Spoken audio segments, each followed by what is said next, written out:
What's up, YouTube? This is DEFCON 3 Security coming at you from somewhere here on Spaceship Earth. This is my second time filming this video. I literally got to like the 11-minute mark and I was on a roll and it said storage has ran out. So time to buy a bigger SD card.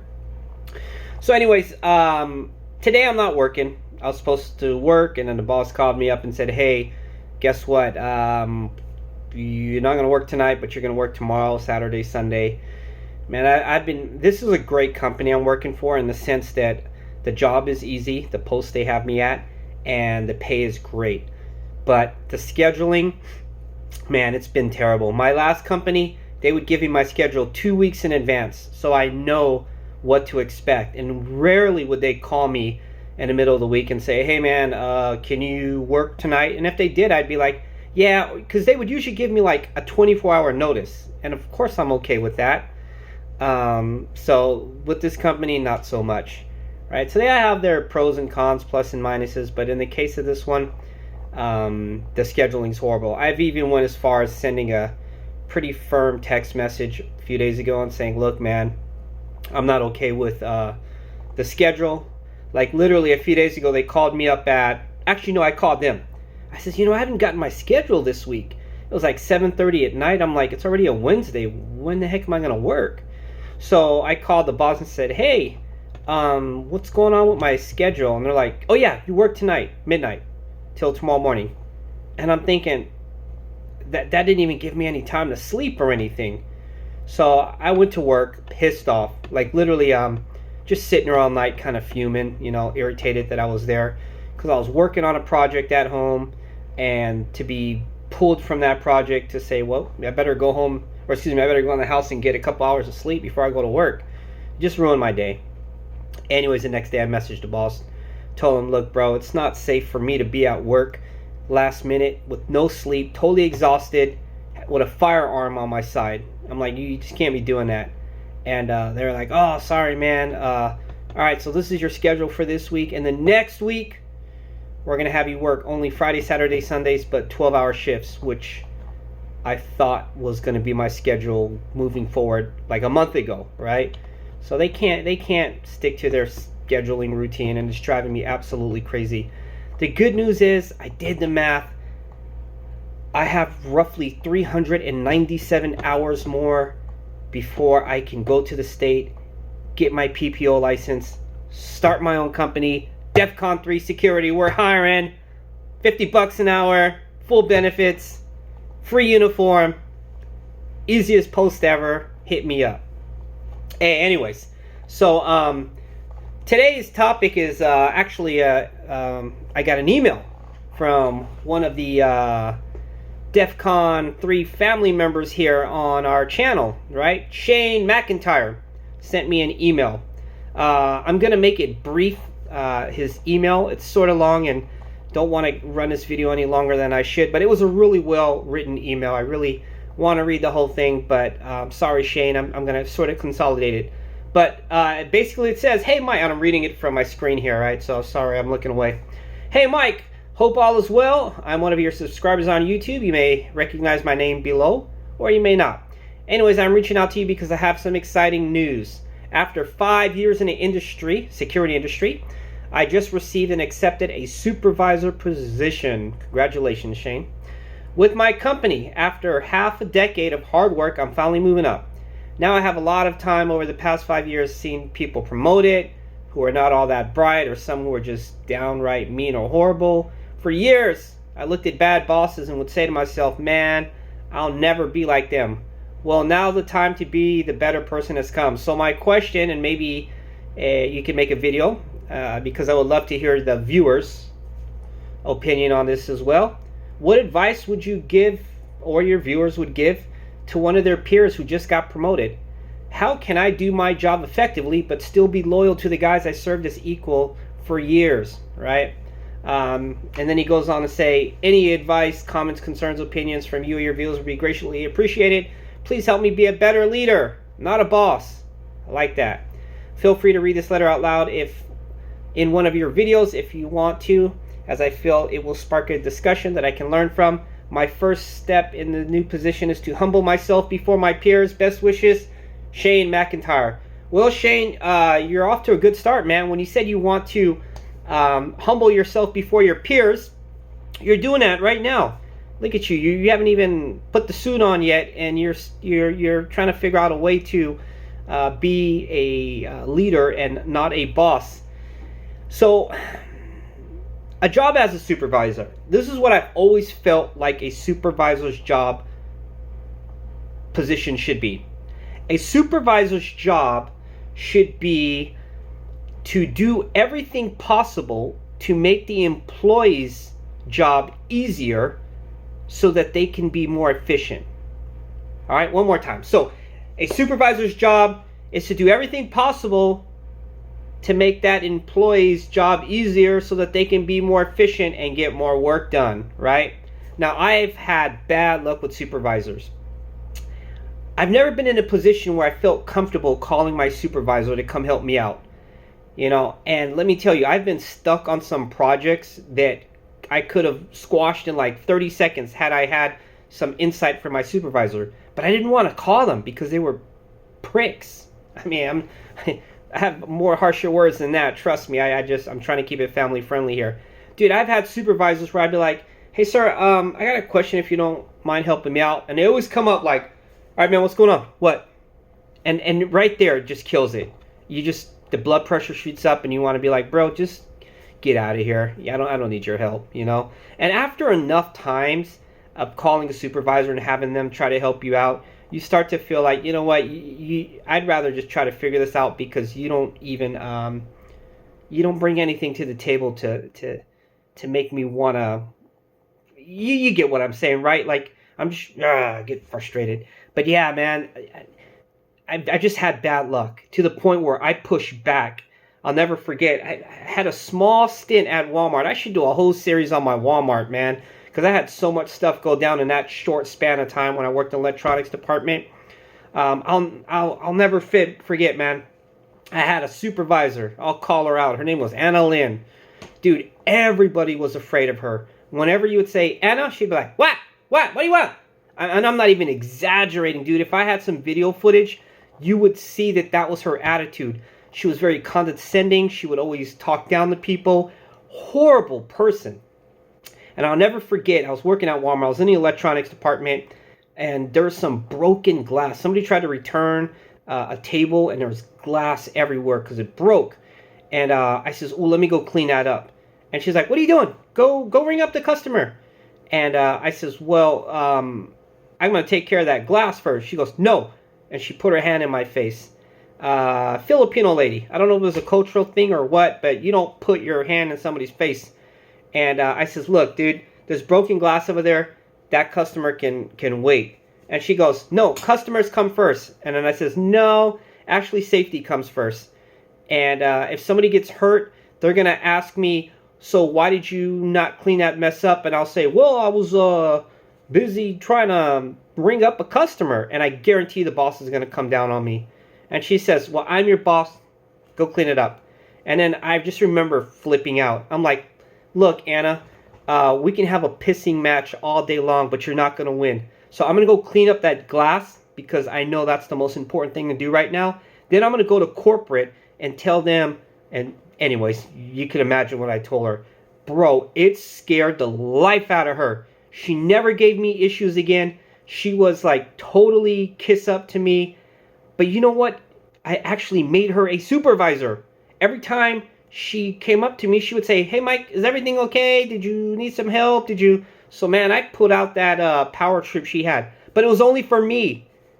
Around other people, dude, she was the same old mean person. But around me, she was totally cool. And we actually had this little symbiotic relationship where I would help her and she would help me and things would get done. And next thing you know, she goes and puts a recommendation in for me to become a department manager.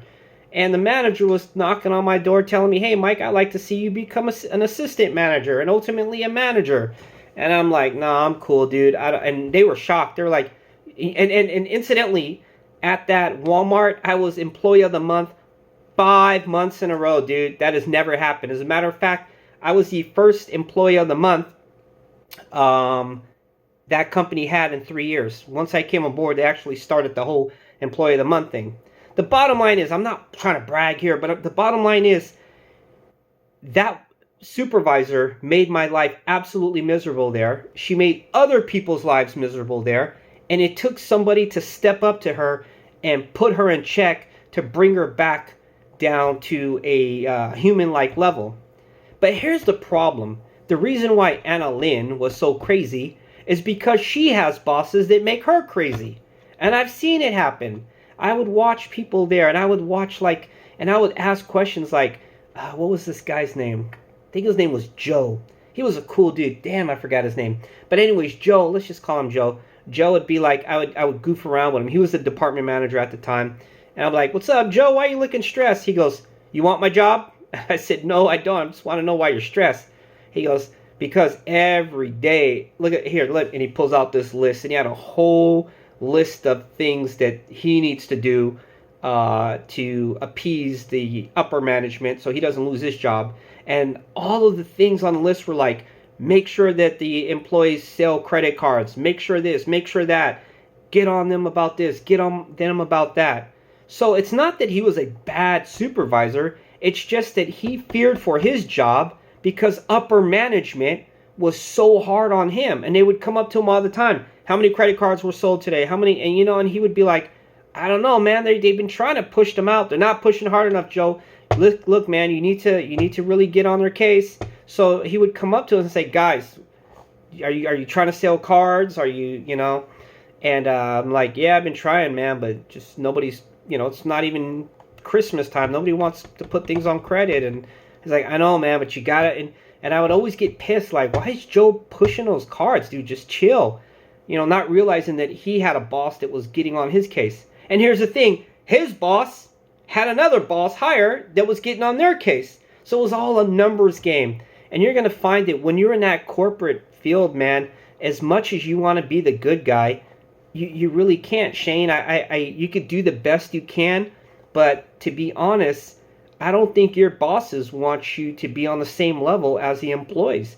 They want you to always crack that whip and get them to work harder and to increase the numbers, or you know what I mean? So as far as advice, the best thing I can do, at one point I was a school teacher and I did learn a little bit about managing, and it was with kids, but it worked out well. I'll never forget, the kids were just so out of line. And I told the kids, look, guys, you guys are going to get me fired. I know you like me, and we always go out there and we play kickball and all that. But when you guys act up, and I got to call the office to send somebody out here, it makes me look bad. And eventually, they're going to kick me out of here, and I'm not going to be your teacher anymore. And they were like, no, we don't want. I'm like, but it's the truth, man. I'm like, you guys are acting crazy. What can I do? Your grades are dropping. Your parents are coming. Like, three parents came today to yell at me, like, why is my child getting bad grades, right? Eventually, they're going to think I'm the problem and get rid of me. So can we work together? Can we figure this out? And it seemed to work. When I told the kids what the consequences were for me, it sort of let them know where I'm coming from. And then they realized, just like when I talked to Joe and he's like, you want to see why I'm mean to you guys? And he came out with that list of demands. I was like, damn, Joe, no wonder why you get so irritated. And he's like, yeah, I'm not mad at you guys. It's just that these guys come at me every single day. And as he's talking to me, he's like, look, see that? Numbers are dropping again. They're literally texting all the employees saying, more credit cards, more this, more that. He's like, so how do I not lose my sanity here and become like this unpersonable Grinch? And I'm like, yeah, I can see where you're coming from, man. So Shane, the best thing I can say is just try your best to be yourself. Obviously, humble yourself. But at the same time, you can't show these guys weakness. All right, I'll give you another side story. When I was like 19 years old, I got a job at UPS, Oakland, California, at the airport. One of the most awesome jobs I've ever had. I was literally right there with all the big airplanes at the airport, loading packages. I was one of the only people that ever made it to work on time every day and actually made it to work.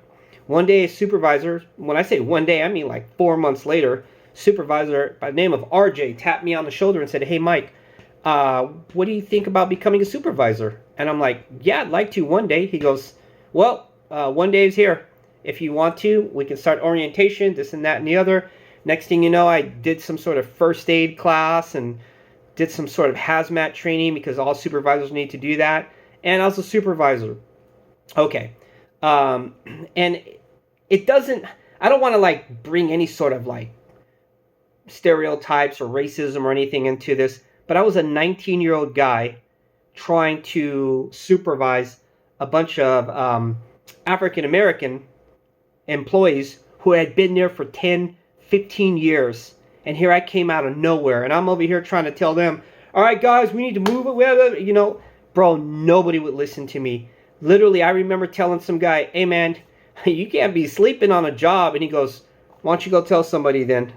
And I'm like, well, that's the thing, man. I don't want to go tell somebody. I'm just trying to hope that maybe, you know, we can work this out. And he's like, bro, shut the F up.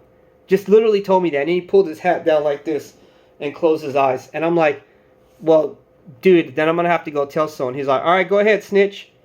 Watch how long you last. And I'm like, damn, dude. And I wanted to go tell on him because I felt like that was a threat. But then I'm like, no, he's one of the leaders of the group here. You know, as far as like the hierarchy, everybody looked up to him. And if I get on his bad side, I'm really not going to succeed as a supervisor. And, man, our numbers dropped. Our packages were late. It was bad, dude. I did such a horrible job. It's because I was too young, but I was also too intimidated. Nowadays, with what I know now, with this age, man, I would have straight up told that guy, hey, bro, you can't be sleeping on a job. It's a safety issue. You know that. And if he would have gave me some slack, I'd be like, all right, you got to go then.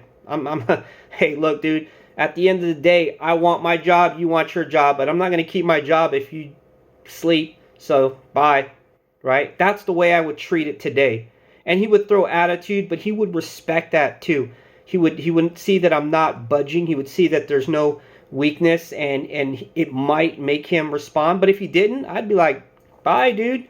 At the end of the day, I want my job. I worked my tail off to get to this position. In that case, I didn't. I was only there for a few months, so I really didn't deserve that supervisor spot. But assuming I was like Shane here and I was at the company for that many years, oh, dude, you know, I'll do what I got to do, but I would try to do it gently. So if anything, Shane, I feel like I just ran in circles here and I didn't really answer your question. If anything, just try to remember this. Your job is to do everything possible to make the employee's job easier so they can be more efficient, right? If you stick with that golden rule and then you let them know where you're coming from and the consequences, like, hey guys, if you don't do this, they're going to come down hard on me, right? I think they'll know. Or just pull people to the side and be like, hey bro, you know, obviously I'm the new supervisor.